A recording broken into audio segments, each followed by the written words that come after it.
كل اللي حضرتك بتقوله تمام. كل الدنيا قايمه ان الاهلي بسم الله ما شاء الله قوي جدا ويقدر يتحكم في كذا. هو طبيعي ان واحد عمل حاجه من 4 اشهر تيجي قبل مباراه السوبر بثلاث 4 ماتشات تقولوا ده بتوقف 12 ماتش. هو يا كابتن رضا بجد انت عارف انا بحبك قد ايه. امتى هتقولوا مبروك عن جداره واستحقاق؟ عشان الموضوع ده مضايقني. لما يكون في عدل يا فنان. بص يا فنان، الزمالك خد. بص يا كابتن رضا، هقول لحضرتك بس قبل ما تتكلم في الحته دي. شخصيا وانا راجل اهلاوي كبير كتبت مبروك فوز نادي الزمالك او حصول نادي الزمالك على الدوري عن جداره واستحقاق. خد كاس مصر كتبت كده، وكل الزملكاويه كتبوا لي محترم، اللي كتب محترم واللي هزر واللي عمل وكل الكلام ده. امتى يا جماعه نوحد ربنا مره ونقول عن جداره واستحقاق للاهلي؟ ليه بتنكدوا علينا اي بطوله؟ يا فنان ليه دايما ندور على اني النهارده الحكم المصري الحكم عشان الاهلي اللي طلب؟ ليه يا ريس؟ انا كنت اتمنى حكم اجنبي. هو لو حكم الاجنبي النهارده هو كان موجود ما كانش علي جبر اتطرد؟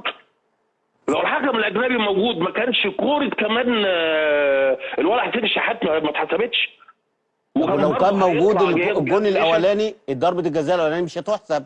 الشناوي كان يطرد، علي معلول يطرد، مروان عطيه يطرد.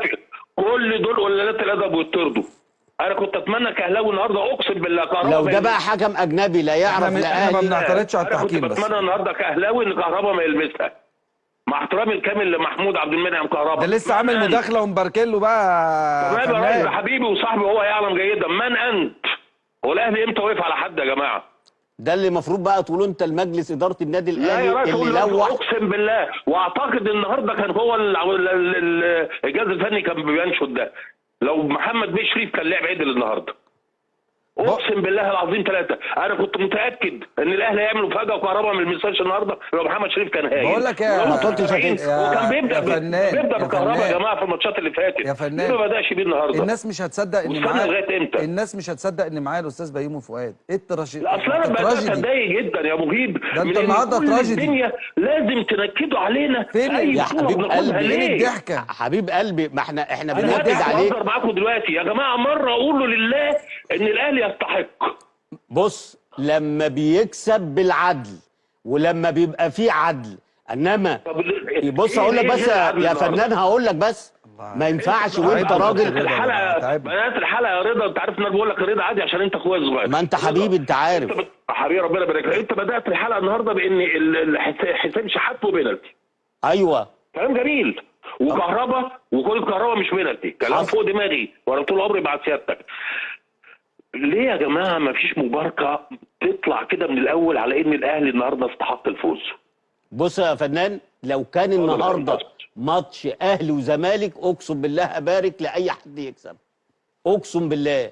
لان اللي مزعلني ان الاهلي والزمالك مش طرف في المباراه دي. بقول لك ايه، انا عايز اخبص عليه بس في حاجه. اتفضل.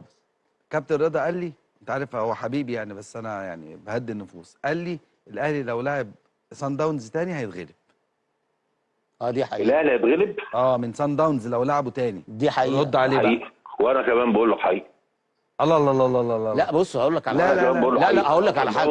متفقين عليا ولا لا استنى بس. انت قلت لي الترجي، قلت لك الاهلي يكسب الترجي. طب بقول لكم انتوا الاثنين تراهنوا.